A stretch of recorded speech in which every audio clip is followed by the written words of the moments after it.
അധ്യായം 3. അനന്തരം നാം തിരിഞ്ഞ് ബാശാനിലേക്കുള്ള വഴിയായി പോയി. അപ്പോൾ ബാശാൻ രാജാവായ ഓഗും അവന്റെ സർവ്വജനവും നമ്മുടെ നേരെ പുറപ്പെട്ട് എദ്രയിൽ വെച്ച് പടയേറ്റു. എന്നാൽ യഹോവ എന്നോട്, അവനെ ഭയപ്പെടരുത്, ഞാൻ അവനെയും അവന്റെ സർവ്വജനത്തെയും ദേശത്തെയും നിന്റെ കയ്യിൽ ഏൽപ്പിച്ചിരിക്കുന്നു. ഹെശ്ബോനിൽ പാർത്തിരുന്ന അമോര്യ രാജാവായ സീഹോനോട് ചെയ്തതുപോലെ നീ അവനോടും ചെയ്യും എന്ന് കൽപ്പിച്ചു. അങ്ങനെ നമ്മുടെ ദൈവമായ യഹോവ ബാശാൻ രാജാവായ ഓഗിനെയും അവന്റെ സകല ജനത്തെയും നമ്മുടെ കയ്യിൽ ഏൽപ്പിച്ചു. അവന് ആരും ശേഷിക്കാതെ വണ്ണം നാം അവനെ സംഹരിച്ചു കളഞ്ഞു. ആ കാലത്ത് നാം അവന്റെ എല്ലാ പട്ടണങ്ങളും പിടിച്ചു. നാം അവരുടെ പക്കൽ നിന്ന് പിടിക്കാത്ത ഒരു പട്ടണവും ഉണ്ടായിരുന്നില്ല. ബാശാനിലെ ഓഗിന്റെ രാജ്യമായ 60 പട്ടണങ്ങളുള്ള അർഗോബ് ദേശമൊക്കെയും നാട്ടുപുറങ്ങളിലെ അനവധി ഊരുകളും പിടിച്ചു.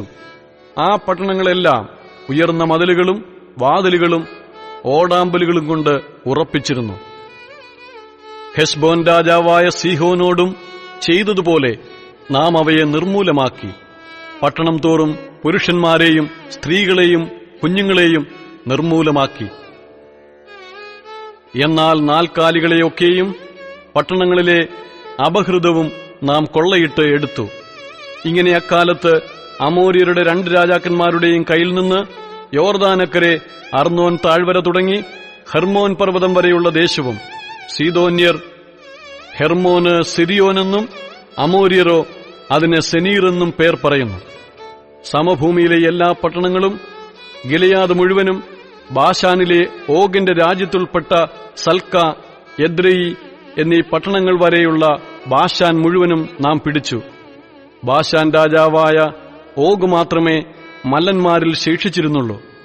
ഇരുമ്പുകൊണ്ടുള്ള അവന്റെ മഞ്ചം അമ്മോന്യ നഗരമായ രബ്ബായിലുണ്ടല്ലോ. അതിന് പുരുഷന്റെ കൈക്ക് 9 മുഴം നീളവും 4 മുഴം വീതിയുമുണ്ട്. ഈ ദേശം നാം അക്കാലത്ത് കൈവശമാക്കി. അർന്നോൻ താഴ്വരെ അരികെയുള്ള അരാവേർ മുതൽ ഗിലെയാദ് മലനാട്ടിന്റെ പാതിയും അവിടെയുള്ള പട്ടണങ്ങളും ഞാൻ രൂബേന്യർക്കും ഗാദ്യർക്കും കൊടുത്തു. ശേഷം ഗിലെയാദും ഓഗിന്റെ രാജ്യമായ ബാശാൻ മുഴുവനും അർഗോബ് ദേശം മുഴുവനും ഞാൻ മനശ്ശെയുടെ പാതിഗോത്രത്തിന് കൊടുത്തു. ബാശാന് മുഴുവനും മല്ലന്മാരുടെ ദേശം എന്ന് പേർ പറയുന്നു. മനശ്ശെയുടെ മകനായ യായീർ ഗെശൂര്യരുടെയും മാഗാത്യരുടെയും അതിർവരെ അർഗോബ് ദേശം മുഴുവനും പിടിച്ച് തന്റെ പേരിൻ പ്രകാരം ബാശാന് ഹവോത്ത് യായീർ എന്ന് പേരിട്ടു. ഇന്നുവരെ ആ പേർ തന്നെ പറഞ്ഞുവരുന്നു. മാഖീരിന് ഞാൻ ഗിലെയാദ് ദേശം കൊടുത്തു.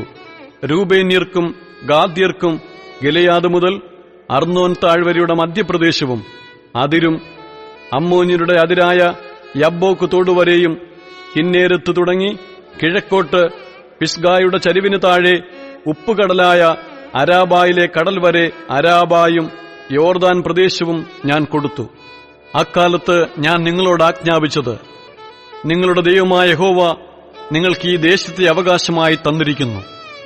നിങ്ങളിൽ യുദ്ധപ്രാപ്തന്മാരായ എല്ലാവരും ഇസ്രായേല്യരായ നിങ്ങളുടെ സഹോദരന്മാർക്ക് മുമ്പായി യുദ്ധസന്നദ്ധരായി കടന്നുപോകേണം. നിങ്ങളുടെ ഭാര്യമാരും മക്കളും നിങ്ങളുടെ ആടുമാടുകളും ഞാൻ നിങ്ങൾക്ക് തന്നിട്ടുള്ള പട്ടണങ്ങളിൽ പാർക്കട്ടെ. ആടുമാടുകൾ നിങ്ങൾക്ക് വളരെയുണ്ട് എന്നെനിക്കറിയാം. യഹോവ നിങ്ങളെപ്പോലെ നിങ്ങളുടെ സഹോദരന്മാർക്കും സ്വസ്ഥത നൽകുകയും യോർദാനക്കരെ നിങ്ങളുടെ ദൈവമായ യഹോവ അവർക്ക് കൊടുക്കുന്ന ദേശത്തെ അവർ കൈവശമാക്കുകയും ചെയ്യുവോളം തന്നെ. പിന്നെ നിങ്ങൾ ഓരോരുത്തൻ ഞാൻ നിങ്ങൾക്ക് തന്നിട്ടുള്ള അവകാശത്തിന് മടങ്ങിപ്പോരേണം. അക്കാലത്ത് ഞാൻ യോശുവയോട് ആജ്ഞാപിച്ചത്, നിങ്ങളുടെ ദൈവമായ യഹോവ ആ 2 രാജാക്കന്മാരോട് ചെയ്തതൊക്കെയും നീ കണ്ണാലെ കണ്ടുവല്ലോ. നീ കടന്നു ചെല്ലുന്ന സകല രാജ്യങ്ങളോടും യഹോവ അങ്ങനെ തന്നെ ചെയ്യും. നിങ്ങൾ അവരെ ഭയപ്പെടരുത്. നിങ്ങളുടെ ദൈവമായ യഹോവയല്ലോ നിങ്ങൾക്ക് വേണ്ടി യുദ്ധം ചെയ്യുന്നത്. അക്കാലത്ത് ഞാൻ യഹോവയോട് അപേക്ഷിച്ചു, കർത്താവായ യഹോവേ, നിന്റെ മഹത്വവും നിന്റെ ഭുജവീര്യവും അടിയനെ കാണിച്ചു തുടങ്ങിയല്ലോ.